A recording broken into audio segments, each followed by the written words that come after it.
Saudara, saatnya kita ulas harian Kompas yang terbit hari ini, Kamis 10 Oktober 2024, bersama saya Nanda Aprilia. Kita langsung lihat halaman muka harian Kompas yang terbit hari ini, saudara. Yang tertuju lebih dulu adalah sesi wawancara khusus bersama dengan Luhut Binsar Panjaitan selaku Menteri Koordinator Bidang Kemaritiman dan Investasi. Di wawancara ini, saudara, Kompas mewawancarai Menko Marves, Luhut Binsar Panjaitan, di kediamannya di Jakarta pada Minggu 6 Oktober kemarin. Di antaranya beberapa hal mengenai bagaimana kabar Ibu Kota Nusantara atau IKN, serta proyek-proyek prioritas pembangunan pemerintahan lainnya, seperti hilirisasi, transisi energi, sinkronisasi kebijakan lintas sektor, hingga wacana family office. Selengkapnya informasi disuguhkan di wawancara khusus bersama dengan Luhut Binsar Panjaitan di harian Kompas hari ini, saudara.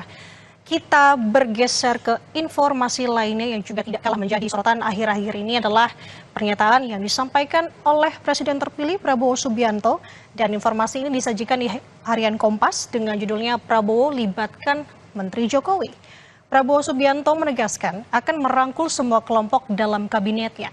Sejumlah menteri di kabinet Presiden Jokowi juga akan diajak untuk bergabung.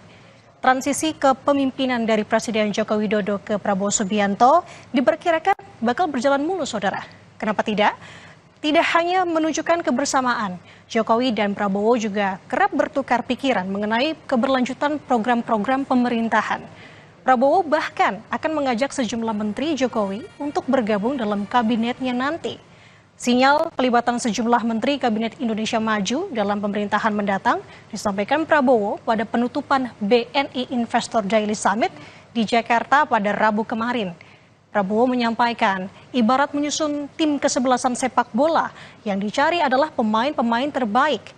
Demikian pula dalam menyusun kabinet baru, ia akan memilih orang terbaik, termasuk menteri-menteri yang saat ini berkiprah di pemerintahan Jokowi. Dalam grafisnya juga disampaikan, saudara, di sini sejumlah pertemuan Presiden Jokowi yang kita tahu kerap sekali terjadi, baik itu dilakukan secara tertutup maupun juga terbuka, dimulai dari 2019 sampai terbarunya kemarin di 8 Oktober 2024. Anda bisa membacanya di infografik yang disuguhkan di harian Kompas hari ini. Kita akan bergeser ke informasi lainnya, saudara, yang juga tidak kalah menarik untuk kita simak dan juga kita cermati adalah terkait dengan kasus kekerasan seksual yang kebanyakannya miris terjadi kepada anak-anak. Di sini juga disajikan informasinya dengan judul Kisah Kejamnya Predator Anak, saudara. Dengan mengenakan baju tahanan, Ketua Panti Asuhan Yayasan Darussalam An-Nur Tangerang, Banten, Sudirman, menundukkan kepalanya saat berhadapan dengan puluhan awak media di markas Polres Metro Tangerang Kota pada Rabu kemarin. Ia berdampingan dengan tersangka lainnya, Yusuf Baktiar berusia 30 tahun. Keduanya tersangka atas kasus asusila dengan 7 korban.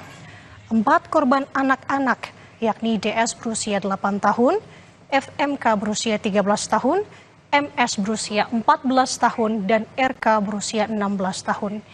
3 korban lainnya sudah dewasa, saudara, yakni M berusia 30 tahun, J 19 tahun, dan AK berusia 20 tahun. Sebagai informasi, saudara, yayasan ini berdiri sejak 2006, bermodal akta pendirian tetapi belum terdaftar di Dinas Sosial sebagai Lembaga Kesejahteraan Sosial atau LKS.